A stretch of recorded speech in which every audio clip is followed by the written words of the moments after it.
नमस्कार, मैं हूँ शुभांगी और स्वागत करती हूँ आप सभी का द ऑट्रिन में। यूक्रेन में भारतीय एमबीबीएस छात्रों को पढ़ाई पूरी करने के लिए दूसरे मेडिकल स्कूलों में शिफ्ट होने के लिए मजबूर किया जा सकता है। 2014 में रूस द्वारा क्रीमिया को यूक्रेन से अलग करने के बाद 600 से अधिक भारतीय छात्रों को इसी तरह की युद्ध जैसी स्थिति का सामना करना पड़ा था। जबकि कुछ ने अपने विश्वविद्यालयों में पढ़ना जारी रखा, कई यूक्रेन में मेडिकल स्कूल में स्थानांतरित हो गए।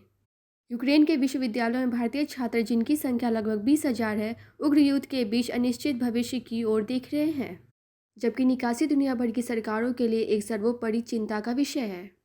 रूसी आक्रमण ने अंतर्राष्ट्रीय छात्रों की शैक्षणिक यात्रा को कीटर से बाहर कर दिया है। रवि कुमार कौशल एक अध्याय विदेशी सलाहकार, जिन्होंने पूर्वी यूरोपियन देश में एमबीबीएस पाठ्यक्रम में प्रवेश के साथ सैकड़ों भारतीयों की मदद की है। और छात्र शैक्षणिक वर्ष नहीं गंवाएंगे, क्योंकि राष्ट्रीय चिकित्सा आयोग उन्हें संस्थानांतरित करने की अनुमति देगा। अन्य विश्वविद्यालय छात्रों को निकाला जा रहा है और यूक्रेन में स्थिति हर पल बदल रही है। प्राथमिक चिंता छात्र को सुरक्षित वापस लाना है। भारत सरकार ने पिछले सप्ताह यूक्रेन में नामांकित सभी भारतीय छात्रों का डेटा गूगल फॉर्म के माध्यम से एकत्रित किया। अगर अगले कुछ महीनों में स्थिति बेहतर होती है तो वे अपने सुरक्षित रूप में विश्वविद्यालय में लौट सकते हैं तथा अन्य विकल्पों का पता लगाना होगा, कॉल ने कहा, जो गाजियाबाद में एक परामर्श सलाहकार प्रवेश सलाहकार चलाते हैं।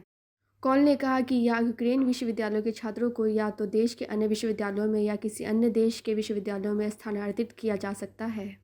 उन्होंने छात्र को सलाह दी कि वे सोच समझ कर निर्णय लें। यूक्रेन के पूर्वी हिस्सों में स्थिति गंभीर है। यदि ये छात्र जल्द ही वापस यात्रा कर सकते हैं तो वे जल्द ही देश के पश्चिम क्षेत्र के विश्वविद्यालयों में स्थानांतरण की तलाश करें।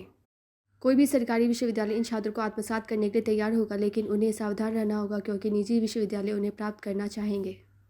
निजी या अर्ध सरकारी विश्वविद्यालयों में शिक्षा की गुणवत्ता संदिग्ध होने के साथ साथ महंगी भी है, कॉल ने आगाह किया। कई देशों ने पिछले 5 वर्षों में अपने स्वास्थ्य सेवा से बुनियादी ढांचे सुधार और चिकित्सा पाठ्यक्रम शुरू करने पर जोर दिया है। ये छात्र यूके, कनाडा और ऑस्ट्रेलिया में विकल्पों का आकलन कर सकते हैं।